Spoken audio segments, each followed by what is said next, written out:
Pangalawang dahilan mga kapatid, kung bakit mahalaga sa atin yung pagpapanatili natin ng 5 beses na pagsasala ay hinalin tulad ng Rasulullah sallallahu alaihi wasallam na yung 5 beses na pagsasala ay parang isang ilog.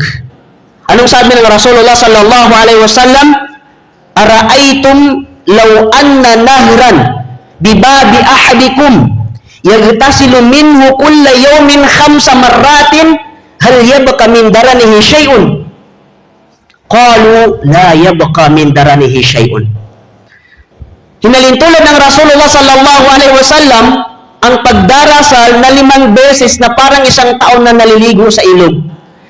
Sabi ng Rasulullah, what do you think? Ano sa palagay niyo? Sabi ng Rasulullah, kapag merong isang ilog sa pintuan ng bawat isa sa inyo, at doon sa ilog dahil sabi ng Rasulullah sallallahu alaihi wasallam ay maliligo siya ng 5 beses sa isang araw.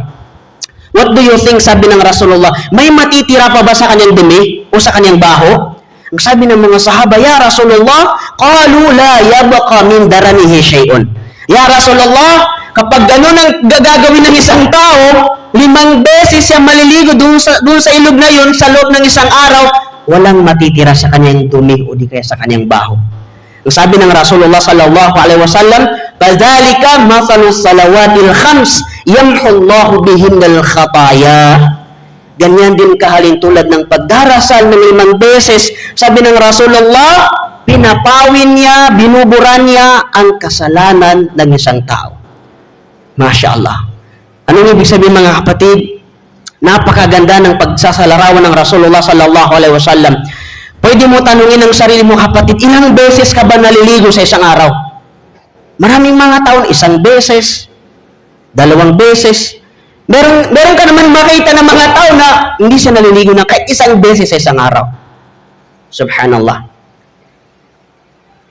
Hindi naman sa aktong gawa ay na 5 beses ka maliligo. Pero ang description ng Rasulullah, what if kung naliligo ka ng 4 na beses o 2 beses sa isang araw, what if kung 5 beses mo gagawin yung pagligo mo? May matitira pa ba sa kanyang dumi? Anong ibig sabihin? Kung nagsasala ka ng duhur, ng asar, 2 waktu lang yung napagsasalaan mo, what if kung ma-perfect mo yung 5 beses na pagsasala? Sa palagay mo, may matitira pa bang dumi sa'yo?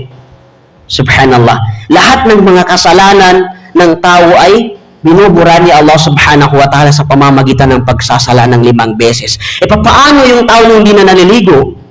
Subhanallah. Di ba may mga ganun na tao?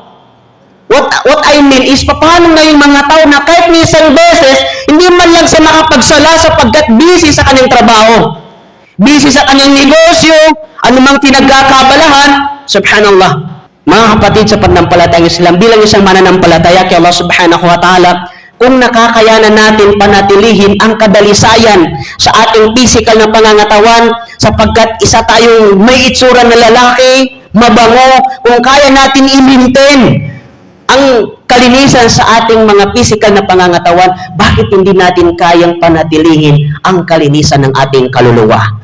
Dahil, tanda natin mga kapatid, yung pagsasala ng 5 beses, yan ang kabuhayan ng kaluluwa natin. Yan ang kalinisan ng kaluluwa ng bawat isa sa atin. Kaya kapag ang isang tao ay hindi na siya nagsasala, hindi na siya nagsasala, kahit yawmul jum'ah, hindi mo na siya makikita sa masjid, tunay na napakadumi ng kanyang kaluluwa.